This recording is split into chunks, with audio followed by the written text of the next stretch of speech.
Welcome back to our channel. In today's video, we are going to show you how to fix Roblox failed to load library Sensapi.dll error on PC. Let's begin. Now, the first thing you need to do is to log in using your credentials. If this is your first time on Roblox, click on the sign up option. And from here, all you have to do is just follow the on-screen instructions and you're good to go. Now, encountering a failed to load library Sensapi.dll error while using Roblox on a PC can be very frustrating, okay? Because sometimes the error may occur due to corrupted or incomplete installation files.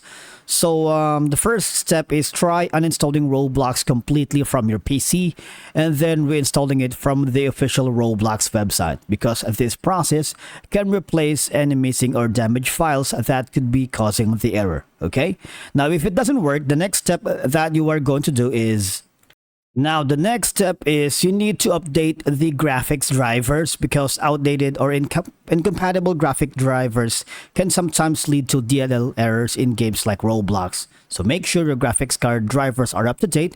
You can usually update them through the manufacturer's website, because I am using nvidia, or if you're using AMD or Intel, using softwares like that, like GeForce Experience or AMD Radeon software, make sure that your drivers are up to date. And from here, as you can see, all I have to do is download.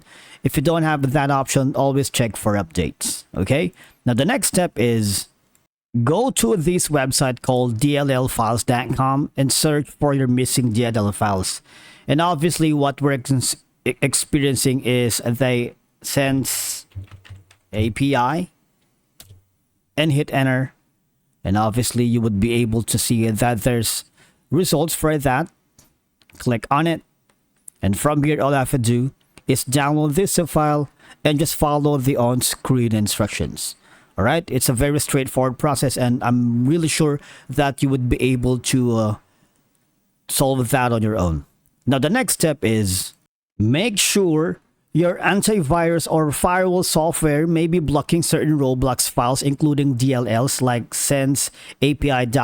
So you might want to temporarily disable your antivirus or firewall if see that the error persists. All right, if the error goes away, you may need to add Roblox to the list of allowed applications in your security software. Now, the last step is you might want to contact the Roblox support. All right, consider reaching out to them for further assistance, and they may have specific troubleshooting steps or patches to address DLL related errors. Okay, and I believe that's a wrap for today's video. Thank you so much for watching, and we will see you in the next video.